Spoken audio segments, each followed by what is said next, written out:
उसका नाम थॉमस बसपाई था। ये वाकया नॉर्थ यॉर्कशायर के करीब एक कस्बे का है। थॉमस एक बढ़ई था। कस्बे वालों को उसकी कारीगरी और हुनरमंदी का एतराफ था। वो जानते थे कि थॉमस जिस लकड़ी को इस्तेमाल करना चाहता है वो उसके लिए मोम हो जाती है और वो उसमें अपनी कारीगरी और हुनरमंदी के जौहर दिखाता है। थॉमस ने अपने लिए एक ऊंची झूलने वाली कुर्सी बनाई थी। उसे इस कुर्सी से बहुत मोहब्बत थी। वो ये गवारा कर ही नहीं सकता था कि कोई दूसरा उस कुर्सी के नजदीक भी जाए। थॉमस में सबसे बड़ी खराबी ये थी कि वो बला का शराब नोश था। इसमें कोई शक नहीं कि वो एक मेहनती और ईमानदार इंसान था, लेकिन उसकी शराब नोशी उसकी हर खूबी पर पानी फेर दिया करती। वो शराब पीकर कंट्रोल से बाहर हो जाता था। एक बार उसके कारखाने में एक बाप बेटा आए। बाप लकड़ी का कोई काम करवाना चाह रहा था। थॉमस और वो बातें करने लगे, जबकि वो बच्चा थॉमस की कुर्सी पर जाकर बैठ गया और आराम से झूलने लगा। थॉमस ने जब उस बच्चे को अपनी कुर्सी इस्तेमाल करते हुए देखा तो उसके गुस्से की इंतहा न रही। उसने आगे बढ़कर उस बच्चे को ना सिर्फ थप्पड़ रसीद कर दिया, बल्कि उसे कुर्सी से उठाकर एक तरफ फेंक दिया। बच्चे के बाप ने हंगामा बर्पा कर दिया। आसपास के लोग जमा हो गए। जब उन्हें थॉमस की इस हरकत के बारे में पता चला तो सब उसे बुरा भला कहने लगे, लेकिन थॉमस आपे से बाहर हुआ जा रहा था। मैं ये बर्दाश्त कर ही नहीं सकता कि कोई भी मेरी कुर्सी के पास आए, चाहे वो जवान हो, बूढ़ा हो या कोई बच्चा। जाहिर है इस पागलपन का क्या जवाब हो सकता था। उसके बाद ये जरूर हुआ कि लोग थॉमस से कतराने लगे, लेकिन थॉमस को उन बातों की परवाह नहीं थी। थॉमस की दोस्ती ऑल्टी नाम के एक शख्स से हो गई। ऑल्टी परले दर्जे का शराबी था। शायद यही मुश्तरका बात उन दोनों को एक दूसरे के करीब ले आई थी। ऑल्टी उस कस्बे में नाई के तौर पर काम किया करता था। थॉमस और ऑल्टी की दोस्ती इतनी ज्यादा हो गई कि दोनों रात गए नशे में धुत एक साथ कस्बे की सड़कों और गलियों में आवारा गर्दी करते फिरते।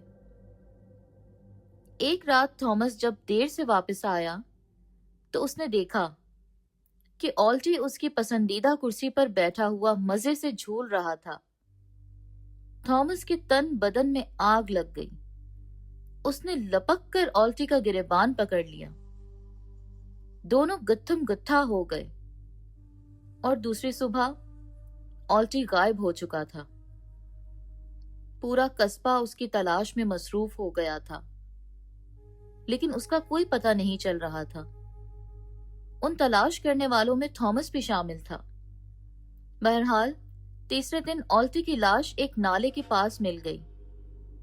उसका हुलिया खराब हो चुका था। उसका कत्ल बहुत बेरहमी से हुआ था, हथौड़े मार मार कर। शुबह थॉमस की तरफ था। बहरहाल जब थॉमस से तफ्तीश हुई तो वो इनकार ना कर सका। उसने बता दिया कि उसने ऑल्टी को इसलिए मारा था कि वो उसकी कुर्सी पर बैठ गया था। कानून ने थॉमस को मौत की सजा दी। सजा सुनते ही वो चीख चीख कर कहने लगा, ये मेरी कुर्सी है। मेरी मौत के बाद भी अगर कोई इस कुर्सी पर बैठा तो मैं उसे जिंदा नहीं छोड़ूंगा, मार दूंगा उसको। थॉमस को मौत की सजा हो गई और उसके मरने के बाद उस कुर्सी की वो कहानी शुरू हुई जिसका सिलसिला आज तक जारी है। थॉमस की मौत के बाद उसकी कुर्सी कस्बे के एक आदमी ने ले ली, जिसने थॉमस को कर्ज के तौर पर कुछ रकम दे रखी थी। लेकिन उस कुर्सी पर बैठने के 2 घंटे बाद उस आदमी का एक हादसे में इंतकाल हो गया न जाने किस तरह उसके घर की एक दीवार उस आदमी पर गिर पड़ी थी, जिसके नतीजे में वो दबकर हलाक हो गया। कस्बे वालों को ये मालूम था कि थॉमस ने अपनी सजा के वक्त कुर्सी पर बैठने वालों को कैसी धमकियां दी थीं और कहा था कि वो भूत बनकर अपनी कुर्सी की हिफाजत करेगा। उसके बाद कई महीनों तक उस कुर्सी पर कोई नहीं बैठा। लोग उसके करीब जाते हुए भी खौफजदा होते थे। फिर एक दिन एक शख्स ने कस्बे वालों का वहम दूर करने के लिए उस कुर्सी पर बैठने का ऐलान कर दिया। कस्बे वालों ने उसे समझाने की बहुत कोशिश की, लेकिन उसने सबका मजाक उड़ाना शुरू कर दिया और एक शाम बहुत से लोगों की मौजूदगी में कुर्सी पर बैठ गया।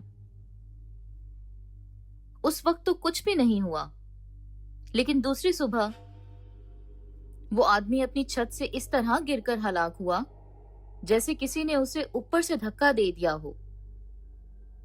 उसके बाद भी कई वाकयात हुए। कई औरतें, बच्चे और मर्द उस कुर्सी का शिकार हुए। 2 पायलट भी इस कुर्सी की भेंट चढ़ गए। जब दर्जनों वारदातें हो गईं, तो फिर उस कुर्सी को इंतहाई मनहूस करार दे दिया गया और 1976 में उस कुर्सी को उस कस्बे के एक म्यूजियम में थॉमस की यादगार के तौर पर रख दिया गया।